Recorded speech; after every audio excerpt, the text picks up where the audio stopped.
اعوذ باللہ من الشیطان الرجیم بسم اللہ الرحمن الرحیم السلام علیکم ورحمۃ اللہ وبرکاتہ صلی اللہ علیہ حبیبہ محمد وعلی علیہ وبارک وسلم۔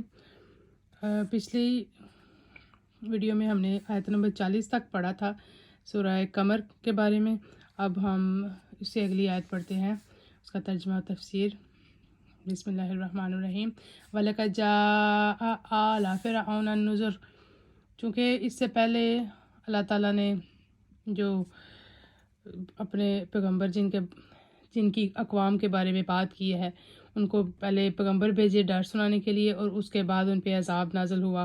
حضرت نوح علیہ السلام اور حضرت صالح علیہ السلام جو اونٹنی کے بارے میں، اور حضرت لوط علیہ السلام ان کے بارے میں بھی بیان ہو چکا۔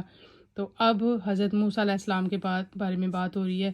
یہ فرعون کا ذکر ہو چکا ہے یہاں پہ۔ بے شک فرعون والوں کے پاس رسول آئے، جیسے حضرت موسیٰ و ہارون علیہ السلام ان کے پاس پیغام لے کے آئے تھے۔ کذبوا بآیاتنا کلھا فاخذناہم اخذ عزیز مقتدر۔ تو انہوں نے ہماری سب نشانیاں جھٹلائیں تو ہم نے ان پر گرفت کی جو ایک عزت والے عظیم قدرت والے کی شان تھی۔ تو جیسے کہ ساری جو اقوام ہیں یا جو کسی قوم کی طرف جب بھی پیغمبر بھیجا جاتا ہے تو اس پہ ساتھ جو ہے وہاں کے لوگوں کو سمجھانے کے لیے، بتانے کے لیے، تو پہلے تو ان کو پیغام اللہ تعالیٰ کا دیا جاتا ہے کہ اس طرح سے آپ لوگ عمل کرو، اس طرح اللہ کو مانو، جو اللہ تعالیٰ نے ان پہ صحیفے نازل کیے ہوتے ہیں۔ جیسے حضرت موسیٰ علیہ السلام پہ تورات نازل کی تھی، تو ان کے زبان پہ چونکہ لکنت آ گئی تھی، تو ساتھ میں حضرت ہارون علیہ السلام کو بھی پیغمبر کیا، کیونکہ اس کے لیے بھی حضرت موسیٰ علیہ السلام نے دعا کی تھی کہ آپ جو ہے یا اللہ میری بات یہ لوگ اچھے سے سمجھ سکیں، تو میرے ساتھ جو ہے نا اس کو بھی پیغمبر کر دے۔ تو وہ دونوں جو ہے اللہ کی نشانیاں لے کے گئے تھے۔ اور آپ کو پتہ ہے کہ حضرت موسیٰ علیہ السلام کو اللہ تعالیٰ نے معجزہ دیا تھا، ید بیضا، جو ہاتھ جو ہے وہ چمکتا ہوا نکلتا تھا، اور دوسرا معجزہ ایک تو ہاتھ والا تھا، اور تورات بھی ان پہ نازل کی گئی تھی۔ تو اس کے بعد ہم پڑھتے ہیں جی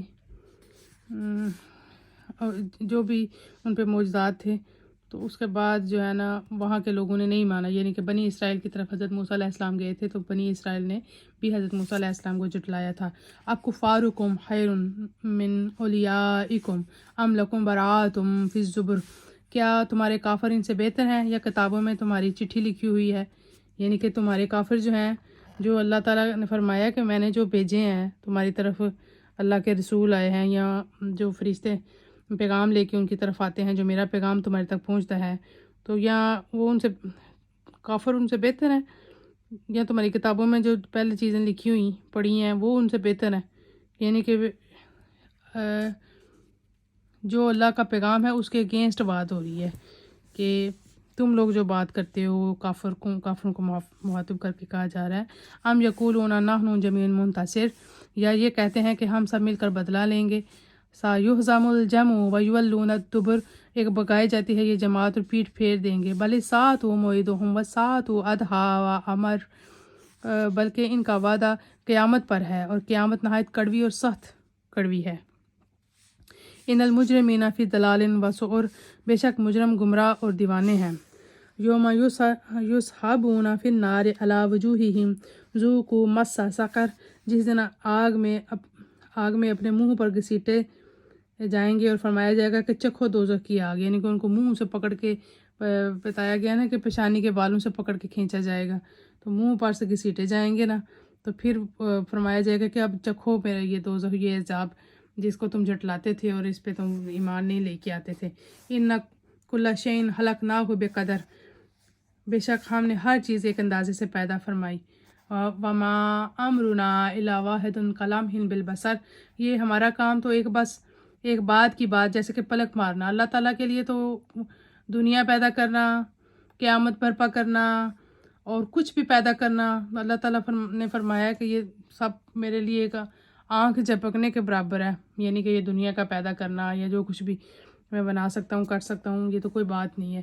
وَلَقَدْ أَهْلَكْنَا أَشْيَاءَكُمْ فَهَلْ مِن مُدَّكِرٍ، بے شک ہم نے تمہاری وجہ کے ہلاک کر دیے، تو ہے کوئی دھیان کرنے والی، یعنی کہ تمہاری وجہ قطع کے لوگ، تمہاری طرح کے لوگ جو ہے نا وہ بھی ہلاک کر دیے، تو تم لوگ کیوں نہیں ان سے نصیحت پکڑتے، تو دھیان کیوں نہیں کرتے۔ وَكُلُّ شَيْءٍ فَعَلُوهُ فِي الزُّبُرِ، اور انہوں نے جو کچھ کیا سب کتابوں میں ہے، یعنی کہ اللہ تعالیٰ نے جو ہے ان کے پیچھے جو ذکر ہے وہ کتابوں میں یا چیزوں میں بیان کر دیا ہوا ہے، یا ان کی جو کتابیں ہیں ان کے اندر لکھا ہے۔ اس کا ہم تفسیر میں بھی ڈیٹیل پڑھتے ہیں۔ وَكُلُّ صَغِيرٍ وَكَبِيرٍ مُسْتَطِرٍ، اور ہر چھوٹی بڑی چیز لکھی ہوئی ہے۔ آئی تھنک اس سے مراد یہ ہے کہ اللہ تعالیٰ نے ہمارے ساتھ جو فرشتے بٹھائے ہوئے ہیں نا وہ بھی جو ہے لکھتے ہیں، ہماری کرام کاتبین ان کو کہتے ہیں، جو ہمارے دائیں اور بائیں سائڈ پہ، دائیں سائڈ والا جو نیکیاں لکھتا ہے اور بائیں سائڈ والا جو بیچتا ہے وہ ہمارے گناہ لکھتا ہے، تو وہ بھی ایک کتاب بن رہی ہے جس کے اوپر ہماری ساری چیزیں نوٹ کی جا رہی ہیں۔ تو وہ بھی اللہ تعالیٰ قیامت کے دن پھر وہ دکھائے گا نا ہمیں کہ یہ کام تم لوگوں نے کیے تھے، یہ خود پڑھ لو، خود اپنا نوشتہ پڑھ لو جس کے اندر جو کچھ تم نے کیا ہوا ہے وہ لکھا ہوا ہے۔ ان المتقین، جو متقی اور پرہیزگار ہیں، فی جنات و نہر، وہ باغوں اور نہروں میں ہوں گے، نہر میں ہیں۔ فی یہ جنت کے بارے میں اللہ تعالیٰ فرما رہا ہے جو نیک لوگ ہیں۔ فی مقعد صدق عند ملیک مقتدر، سچ کی مجلس میں عظیم قدرت والے بادشاہ کے حضور، یعنی کہ یہ تو اللہ تعالیٰ کی قربت کا اتنا بڑا اعزاز ہے ان لوگوں کے لیے جو اللہ تعالیٰ کے راستے پہ چلتے ہیں، اس کو مانتے ہیں، جو حق آیا رب کی طرف سے اس کو پہچانتے ہیں، تو اللہ تعالیٰ کی طرف سے یہ انعام دیا جائے گا کہ وہ رب کے حضور بھی ہوں گے، اور دوسرا جو ہے وہ جنت میں اور باغوں میں ہوں گے۔ تو یہ آیت ہم نے پڑھی ہے جی، یہ 77 76 77 78 79 ہم یہاں پہ ڈھونڈ لیتے ہیں، ان کی تفسیر اس کے اندر بیان کی گئی ہے۔ 74 نہ سمجھتے ہیں نہ رایاب ہوتے ہیں، یہ 76 ہے نا، یہاں پہ اس کا 76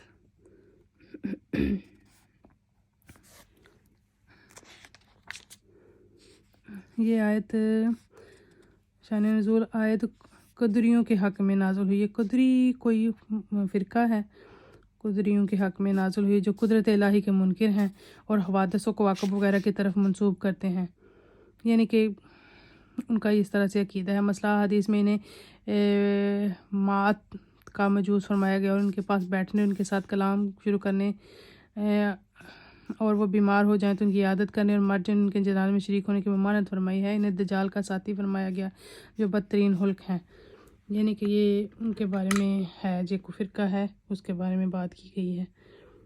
تو اس کے بعد اگلی آیت ہے، یعنی جس چیز کے پیدا کرنے کا ارادہ وہ حکم کے ساتھ ہو جاتی ہے، یعنی کہ اللہ تعالیٰ جو کہتا ہے میں ارادہ کر رہا ہوں نا، جو ہم نے ابھی پڑھا کہ پلک جھپکنا، پلک مارنا، اس کے لیے کوئی بات ہی نہیں ہے، وہ منٹ میں چاہے آنکھ جھپکنے سے پہلے کام ہو جائے۔ تو اس کے بعد کفار پہلی امتوں کے بارے میں بات ہوئی تھی جو عبرت حاصل کریں اور نصیحت حاصل کریں، تو یعنی بندوں کے تمام افعال حافظ ہیں مال فرشتوں کے نوشتوں میں۔ یہی میں نے آپ کو بتایا کہ جو کرامن کاتبین ہمارے جو لکھ رہے ہیں نا، ان کے نوشتوں میں لکھا ہوا ہے لوح محفوظ میں، یعنی اس کی بارگاہ میں مقرب ہیں اللہ تعالیٰ کے قریب جو لوگ ہیں۔ تو یہ آج کی ہماری سورہ قمر کا ترجمہ و تفسیر مکمل ہو گیا۔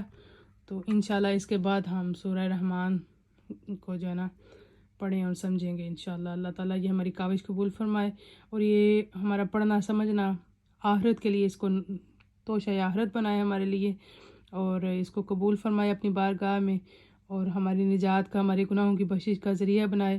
سننے والوں پہ بھی کرم کرے، رحم کرے، ان کی بھی خواہشات، آرزویں، نیک تمنائیں پوری فرمائے، اور جو آپ تک پہنچانے والے ہیں ہم لوگ، اللہ ہم پہ بھی رحم کرے اور ہمارے گناہ معاف فرمائے، اور ہمیں جو ہے نا اس کے صلے میں دنیا اور آخرت کی بھلائیاں عطا فرمائے، اور سننے والوں کی بھی جو ہے نا تمام معاملات کو درست فرمائے، دنیا اور آخرت بہتر فرمائے انشاءاللہ، آمین۔ نبی پاک کے صدقے اور وسیلے سے اللہ پاک ہماری جو ہے نا دنیا اور آخرت دونوں کو بہتر کر دے، اور ہمیں اپنے صحیح اور نیک راستے پہ چلنے کو توفیق عطا فرمائے، ہمیں زندہ بھی ایمان کے ساتھ رکھے اے مالک، اور ہمیں دنیا سے لے کے بھی ایمان کے ساتھ خاتمہ بالخیر ہو، اور اپنی ہماری قبروں کو بھی اللہ اپنی رحمت سے روشن فرمائے. وآخر دعوانا ان الحمد للہ رب العالمین وصلی اللہ تعالیٰ علی خیر خلقہ محمد وعلی آلہ وصحبہ اجمعین برحمتک یا ارحم الراحمین.